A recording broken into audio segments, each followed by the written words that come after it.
So we come back and dwell upon the supermind, so that we may one day dwell in the supermind. But to dwell in the mother is everything, is all can be. So SriAurobindo is revealing to us creation from above downwards. Look at it. He starts with pure existence. First he puts a diagram of what human aspiration. Then he starts explaining to us all the principles that have gone into this creation. And here again we see the Vedic rishis speak of 7. SriAurobindo says 7 or 8. That's very interesting about it in a moment. So what are the 7 principles? Satchidanand, Sat, Chit, Anand. And from that, there are the lower 3, which are its reflections. And then there is a link. So there is the Pararth, that is the higher hemisphere, which is the divine words.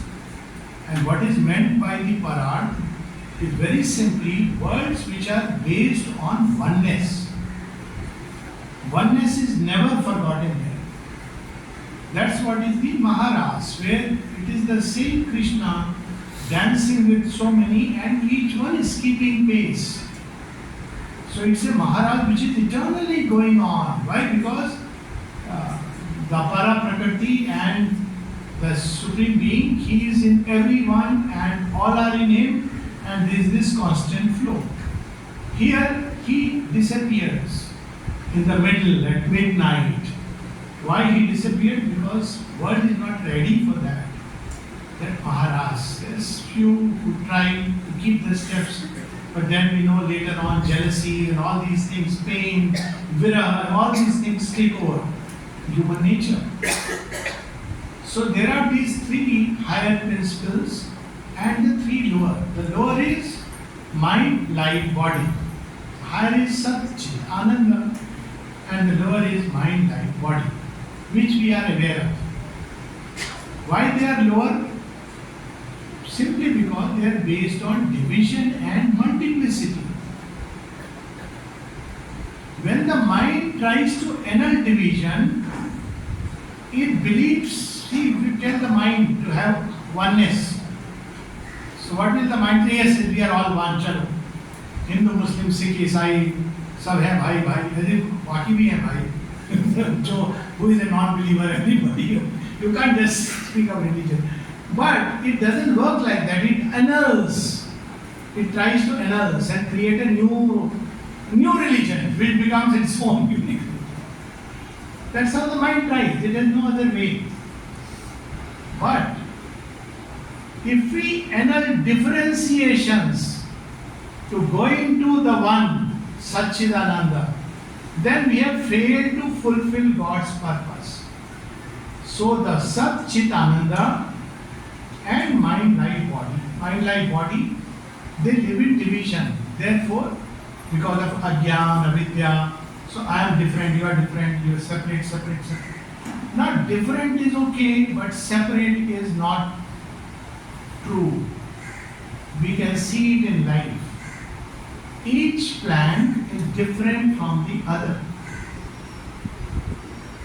But plants as a species, or trees as a species, they have something very common about them.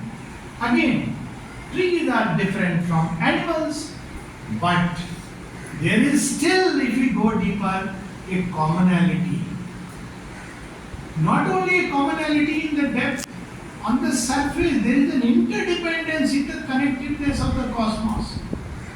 Oneness is always behind different objects, but deep behind, basically through the play of atoms, we have different appearances, objects. So there is everywhere something which differentiates, and there is something which is like a common substrate. And this way, if we go into the entire creation, we will see that there are differentiations endless variety, diversity as it is called. But diversity is always held in the breast of the one. You disturb one element in creation, you cannot but help disturbing all other elements which have to readjust to a new balance. In human life we see it. And so it is with everything else. So this is where we have to understand the difference between differentiation which creates diversity and oneness where there is all diversity is only as a potential. Like in the heart of a writer, there are all kinds of books. When they come out, there will be diversity, but they have all come from the same author. So there is this oneness, words of oneness, Sat Chitananda, and there are words where there is multiplicity. That's how it is described. Multiplicity, there is diversity, there is differentiation, mind, life, body.